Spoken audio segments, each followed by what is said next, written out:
Sister has a question. That is a verse in the Quran, Surah Nisa, she is referring to verse number 34, that the Quran says that first admonish her, then don't share the bed, then beat her lightly. Though she agrees, she knows the background. That Islamic Sharia, if there's a disagreement, you have to admonish her, don't share the bed. Beat lightly means the Prophet said that you should not beat on the face, there should not be any mark, somewhat similar to beating with a miswak. She says that yet she doesn't agree. How can somebody have the right to beat me, is the question. Sister, I'm asking a simple question. Suppose if you have a son, and you live in a 9-story building, and your son wants to jump from the 9-story building. He wants to jump, and he wants to argue with you. What will you do? If you tell him, don't jump, yet he wants to jump, what will you do? Sister, what will you do? I will hit him, probably. Why? What right do you have? Understood, fine. Understood. But then, okay, yes, alright, understood. But then let me ask you a question. What if my husband... Let me complete the answer. Okay, sorry. It was a rhetoric question from me. Okay. So you can't say no one has the right to beat. No one has the right to beat unnecessary, without reason, without this. You can put conditions. No one right to beat means, suppose someone is there, he is coming and robbing in my house. I have a right to stop him. If someone comes and wants to molest my sister or my wife, I will not keep quiet. I am not wearing bangles in my hand. But unnecessary, yes, agree. Similarly, the husband, on a general thing, doesn't have a right to beat the wife at all. So here it says that if she breaks, or if she disobeys or breaks Sharia, there are various rules and regulations, then even that time you don't beat her, first admonish her, say it is wrong. Like you won't beat your son who wants to jump. What do you say, son? Don't jump. You won't give a slap. If you give a slap, I said, "Arey, kam se kam अच्छे से तो बोलो भाई, बेचारा उसको क्या पता वो जब मारेगा तो मरेगा." At least talk. He's so old if he's 5 years old, 10 years old. Tell him, beta, don't jump. Don't hit him. So here first you admonish. Then don't share the bed. That means you're serious now. So you tell your son, don't jump, huh? I'll hit you. Warning. Warning order it is, I won't give you food. And then as last resort, you may even have to hit him. Or may have to tie his hand. Why? Because you love your son. Not that you hate your son. So similarly here, Allah has given permission as a last resort. Beat lightly, the Arabic word is zaraba. Beat lightly means ultimatum. This beating is not for hurting the wife physically. If it was hurting the wife physically, I said, barabar se khoob marna. Hit properly so that there are 10-20 marks and blood comes out. So here we realize from the Quran, beat lightly means there's a final warning, ultimatum. And the hadith says, with miswak. Today you say like, maybe with a hanky. Hanky. Not tying or not giving tichki, you know. In the school we used to give. That also hurts. With a hanky. That means finish. There's ultimatum. That means they're giving ultimatum warning.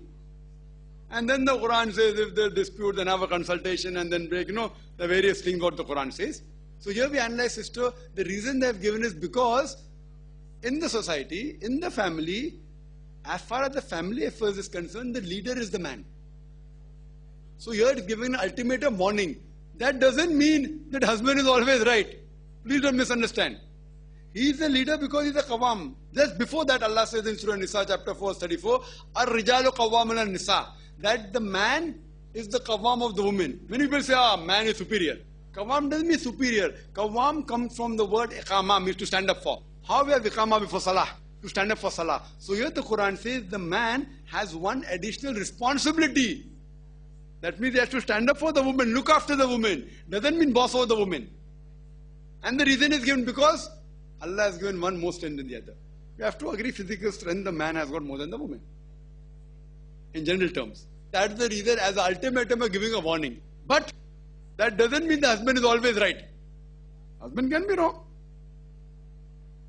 So that will come to know maybe through a meeting of other people or in the akhirah at least. So that doesn't mean Allah has said the husband is always right. Husband can use that as a last ultimatum whether right or wrong. He cannot physically torture her. If he doesn't like her, he can't torture her, he should leave her, give talaq. In most of the other religions, there's no system of talaq. There's no system of divorce. Islam is one of the few religions which has shown the way. Maybe both husband and wife are good. You part, you can't keep on torturing her. In other religions, the husband comes home, he drinks alcohol, eats her every day. Kuch bhi bolo, wo mera Parameshwar hai. He's my God. In Islam, it's not like that. The husband may be right, the wife may be right, anyone may be right. So here this is the ultimate warning before they part away. So that's the reason Allah has permitted to beat the wife lightly. That doesn't mean husband is superior. It doesn't mean husband is always right. He may be right, he may be wrong. So these will be discussed on a different level altogether. You can go to court of law, you can go to a qazi, you can pull the husband in the court of law, you can. So this is a permission given. That means this is ultimatum warning. Either you part or whatever it is, as a last resort, sister. Hope that answers the question, sister. If you have any counter argument, you're most welcome, sister. What provisions do I have if my husband, I feel he is wrong? Now, what does the Quran say about that? How do I admonish him and etc., etc.? What do I do then? So the question asked to me earlier, sister asked, what right does she have? How can she admonish? So the question was asked that, can I beat my husband? I said, if Allah would have given that, then the husband would have bashed you up. Why? Because the man has more physical strength. So normally there may be some cases where the female may be stronger than the husband. Like we have female wrestlers and sportswomen. I'm not disagreeing with that. As a general rule, yes, you have other things to do. But if you say, I lightly admonish my husband, and if he retaliates, there will be a problem. So lene ke dene pad jayenge. Instead of solving the problem, there will be a bigger problem. Sister, you have every right. You can object to your husband. When you object, you should see to it that he is doing something un-Islamic. If there differs of opinion, he says that put blue cover or paint the house blue, you say white.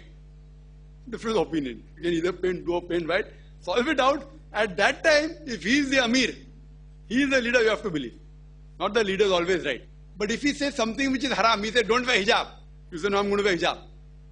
He said, no, I'm your husband. So husband can't go against the Sharia, can't go against Allah, can't go against Allah's Rasul. It's very clear cut. But if he's going against any law of the Sharia or law of Allah and the Rasul and you object, you should object. Why?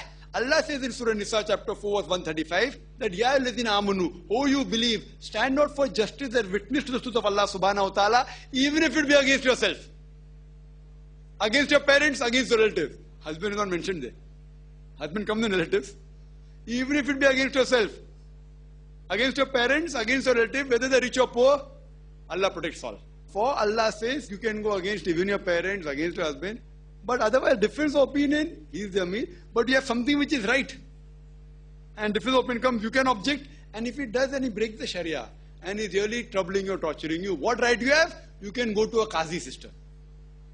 The first option is that you can request, if it's mentioned in the Nikah Nama. I'm talking about the ultimatum, last resort. Their best is speak to him, get a family. Like first have a meeting between husband and wife, the Quran says. Then get elders from both the families. Let's say I'm trying to explain to him this is wrong and whatever it is.